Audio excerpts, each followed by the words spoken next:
Assalamualaikum warahmatullahi wabarakatuh. Gimana kabarnya semua? Semoga baik-baik saja ya. Ada yang menarik semeton ya dari kasus Agus kembali lagi ya, yang dimana sekarang ada yang pengacara-pengacara yang cari panggung di season akhir begitu ya. Ini menjadi hal yang menarik untuk kita reaksi semeton. Banyak sekali sih sebenarnya sekarang ya yang pengacara-pengacara baru yang mencoba cari panggung gitu. Tapi sayang ini di season akhir. Jadi menarik untuk kita reaksi semeton. Gimana videonya?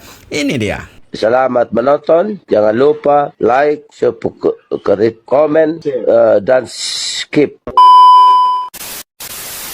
Selamat sore Pengacara guys. pertama. Jadi, kami sudah dari Woi, gaya ya.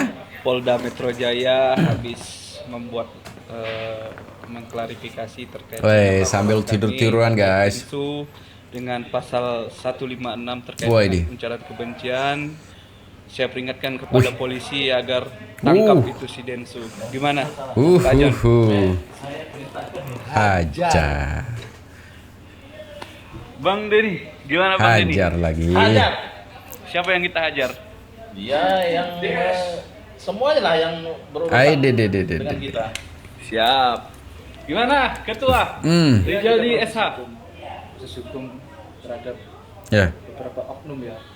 Oknum Ay. kan bangunan. Ay, deh. Oknum advokat. Ada. melakukan pelanggaran kode etik ya. Ay, deh. Pokoknya setiap orang-orang yang berani melawan Ay, deh. pembela Ay, kaum lemah hajar. deh.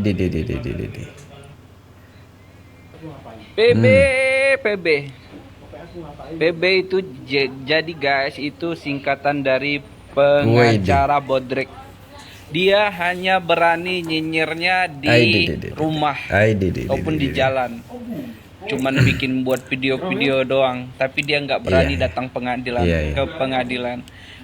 PB, kalau lu memang jago di bidang hukum dan hebat, segera datang nanti tanggal 5 sidang. Awas lo ya kalau nggak datang, berarti lo pengacara cemen atau pengacara bodrek. Buat PB lagi dicari tuh. lo nyenggol-nyenggol Bang FA terus. Kalau lo memang mempunyai nyali dan punyai ilmu hukum yang sangat kuat, tanggal 5 segera lo datang ke persidangan. Tunjukkan ilmu lo, bawa ijazah lo. Sekalian lo dibawa untuk sidang. Kita bertempur dengan tim pembela kaum lemah. Tempur kita di pengadilan, jangan omong-omong doang. Lo seolah-olah kalau ngomong di rumah ilmu lo sangat tinggi, padahal ilmu yang lo sampaikan sangat pendek. Jangan lupa Pablo, tanggal 5 kalau lo memang punya nyali dan lo pintar, ayo berdebat di pengadilan. Lawan Bang FA dan tim hukum pembela kaum lemah. Salam keadilan untuk Agus.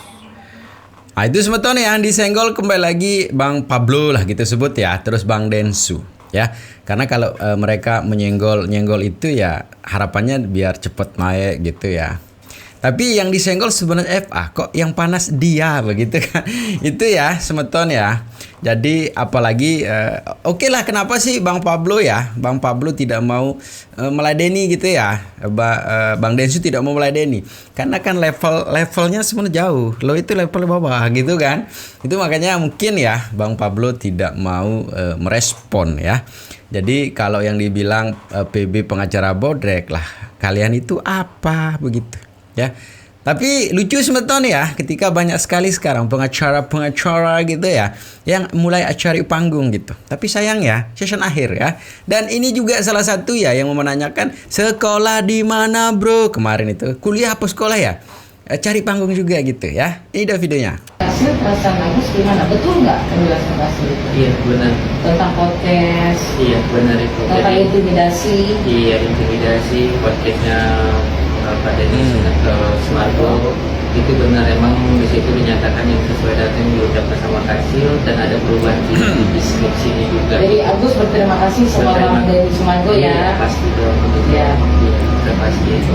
Tapi ngeliatnya gimana sih Gus, sekarang Kak Sil dulu kan pengacara pihak sebelah, Pihak Novi. Pihak Novi sekarang berada di pihak kamu bersama Bang Farhat dan lain-lain. Iya pasti senang, yang penting jangan ada distraksi. Woi, deh. Itu aja. Iya. Tidak ada apa ya, keinginan tersembunyi lah gitu Agus ya. Insya Allah. Iya. Baik, Agus ikhlas ya, ikhlas. Saya akan selesaikan sampai selesai. Ikhlas ya Agus ya. Bismillah Agus. Ya. Ya Mbak Elmi ya, ikhlas ya. Saya jadi pengacara ikhlas. Ikhlas dulu ya Pak ya. Ikhlas semuanya. Mbak Elmi perasaannya gimana deh, saya silahkan pegang. Ngomong aja, nggak usah takut. Tegakkan badanmu, relax.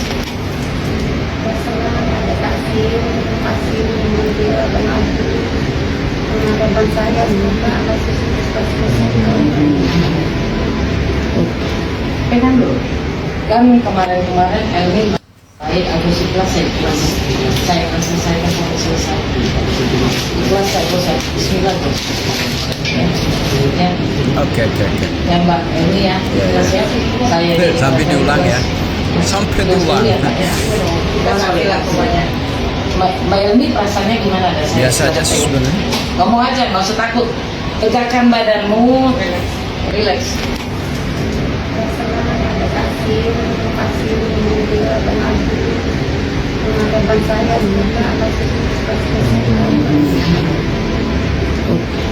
Pegang dulu.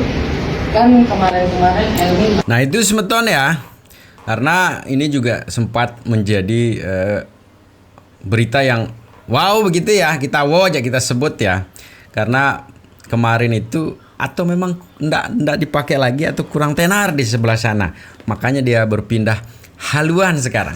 Sebenarnya kalau kita pikir secara logika semeton ini dicari sama si Agus ini sebenarnya apa ya? Dipindah ke sana kemari, pengacaranya kemarin siapa, digonta-ganti ya, ndak ada satupun yang bisa menguntungkan dia sebenarnya ya. Kalau dari awal, kalau dia pergunakan waktu itu sebenarnya untuk misalnya bagaimana mencuri perhatian netizen lagi, biar ada membuka sumbang, membuka donasi dan sebagainya, mungkin persoalannya tidak seperti ini sekarang ya. Tapi apakah dia tidak sadar ya? Oper sana sini pengacara, tidak ada satupun yang mungkin mencapai apa yang diharapkan oleh Agus begitu ya. Tapi ya sudahlah ya. Memang orang yang begitu akan terkumpul dengan orang yang begitu juga gitu ya. Dan yang menarik semeton ya, pernyataan juga kemarin dari FA untuk pengacara yang ada di LQ ya, anggota-anggota LQ. Yang ini juga di siasat akhir juga begitu ya. Ini ada masalah-masalah baru begitu yang mau diangkat begitu kan. Ini dia semeton. Sejauh ini sih belum ada komunikasi sampai ke situ ya. Bahkan melihat video, kalau tidak salah ada 2 video, karena kita kan mengikuti juga ya. Ada 2 video dari Farhat Abbas itu masih menyenggol kita lah, ibaratnya seperti itu kan. Jadi masih menjelek-jelekan nama LQ. Nah, seperti yang kami sampaikan di video kami bahwa sebenarnya sih apa yang diinginkan Farhat Abbas dalam hal ini. Mereka kan dari pihak Farhat Abbas kan, bahkan Farhat Abbas sendiri kan sudah menyampaikan bahwa melaporkan kan. Tapi kan sejauh ini sampai saat ini belum ada laporan.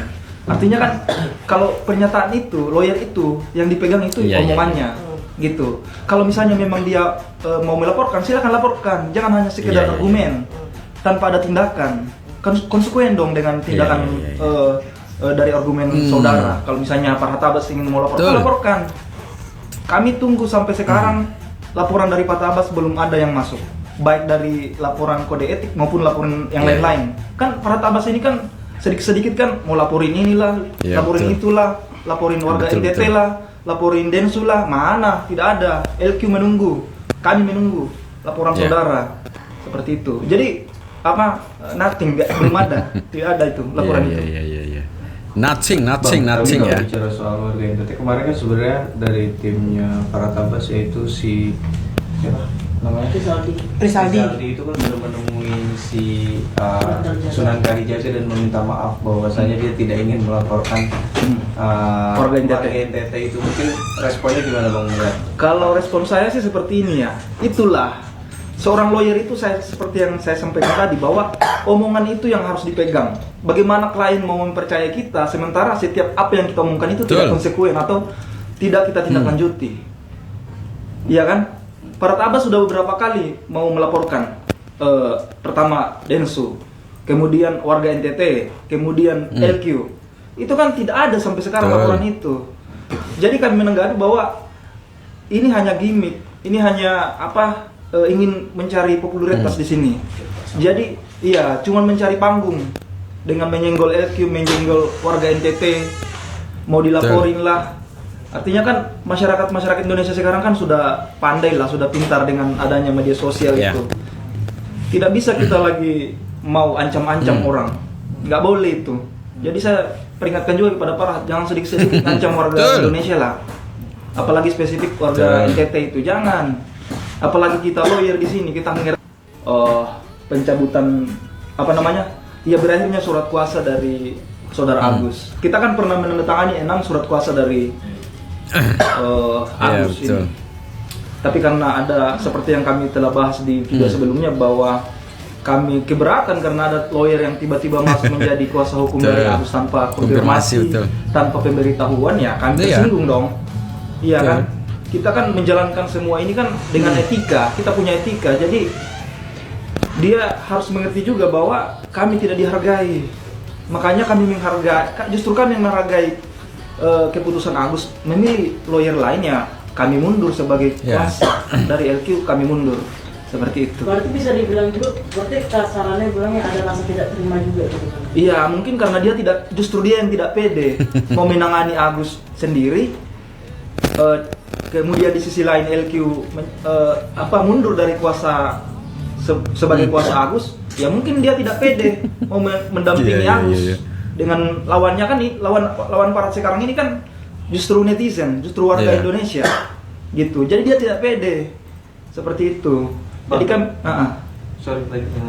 iya, jadi para tabas mungkin tidak pede dalam kasus Agus sehingga dia mati-matian menyalahkan LQ karena mundur jadi kuasanya Agus. Padahal dia harus pahami itu bahwa menjadi kuasa atau mundur sebagai kuasa itu ya hak kami. Hak kami sudah diatur undang-undang itu, pelajari lagi itulah Farhat. Bang, tapi kalau bicara soal yang itu, para tabas juga mengkonfirmasi bahwasannya itu sebenarnya dari timnya dia juga, Bang. Yang soal lawyer yang kalau justru itu timnya, apalagi timnya Farhat itu, dia yang harus komunikasi dengan kami, bukan kami yang harus komunikasi dengan dia. Kami kan tidak tahu menau siapa, padahal kami sudah konfirmasi itu yang membingungkan kita. Jadi para tabas jangan membolak-balikan ini sering fakta begitu lah. memang. Seperti itu. Justru kami yang tidak tahu menau. LQ sudah mau loh mendampingi Agus dengan secara cuma-cuma tanpa ditarik biaya. Justru dia bilang Farhat mengatakan bahwa apa sumbangsi LQ terhadap Agus, kan begitu kan? Apa sumbangsi LQ? Kasihlah 500 juta, kasihlah. Saya heran juga sama orang ini ya. Kenapa sedikit-sedikit statementnya itu di media uang terus. Bener. Coba teman-teman media perhatikan itu. Pasti sedikit-sedikit dia mempersoalkan masalah uang. Ada tidak sumbangsi uang dari LQ ke ini? Padahal secara moral ya, dibantu secara cuma-cuma, diantar berobat aja itu sudah harus disuguhi kan. Tapi kan Farhat kan motivasinya nggak tahu kita motivasinya apa. Karena dia menuntut lebih loh. Apa sumbangsinya? Ada duit nggak keluar dari LQ untuk Agus? Itu kan kita mau pertanyakan juga itu. Kenapa sedikit-sedikit mengeluarkan statement duit. Kita bingung juga ini ke Farhat. Kenapa seperti itu? Tolong dijelaskan itu, Farhat. Jadi saya menambahkan ini ya. Jadi begini Bang, terkait masalah pencabutan surat berakhirnya kuasa itu sudah berulang kali dijelaskan oleh rekan-rekan saya bahwasanya di situ karena kita menjunjung yang namanya kode etik advokat, karena dia memakai advokat lain untuk pada saat itu sidang di Pengadilan Negeri Tangerang. Jadi kita karena atas nama kode etik advokat, jadi kita mundur. Kalau memang dia mengatakan itu bagian dari rekannya Farhat Abbas, tapi itu tidak tercantum faktanya di dalam surat kuasa kami. Kalau memang dia bagian dari kuasa kita, ya cantumkan di dalam surat kuasa. Dan itu pun tidak pernah ada di dalam surat kuasa kami. Agus sendiri yang memberikan kuasa penuh kepada LQ Indonesia Law Firm. Jelas di sana di dalam surat kuasa itu. Jadi jangan hanya omong-omong. Maksudnya kalau memang dari pihak Farhat Abbas rekannya yang datang ke sana, buktikan. Kita ada buktinya di dalam surat kuasa itu. Agus sendiri yang memberikan kuasa penuh kepada rekan-rekan LQ Indonesia Law Firm, tertuang jelas. Kita bisa buktikan ada surat kuasanya. Jadi jangan begitulah. Jangan pengaruhi masyarakat di Indonesia ini. Kita ada buktinya kok. Kita bisa buktikan itu. Betul. Karena LQ Indonesia Law Firm, mohon maaf, LQ Indonesia Law Firm itu kita menjunjung yang namanya kode etik. Nah itu sebetulnya memang benar ya, semua punya kode etik lah. Tapi benar juga kalau kita lihat ke situ ya, fokusnya ya apa sih yang pernah disebut, apa sih yang dikasih begitu. Kalau kita balik bertanya sebenarnya sama si dia begitu ya, lah dia sendiri apa selama ini gitu ya, yang sudah dia sumbangkan begitu, selain bikin rusuh begitu ya. Tapi sekarang kalau dia senang dengan perpecahan yang di kubu Novi, ini juga mungkin jadi karma juga ya, banyak juga sekarang yang menghindar ya. Terkecuali juga kemarin teman dekatnya ya Bang Ilal juga menghindar juga dari dia, malahan sekarang ada juga pelaporan baru ya. Tapi intinya sebetulnya kita akan temukan sisi akhirnya dalam ini, sudah menemukan titik akhir lah dalam kasus ini begitu ya. Tapi masyarakat netizen 100% sebetulnya tetap jaga persatuan dan kesatuan kita ya. Assalamualaikum warahmatullahi wabarakatuh.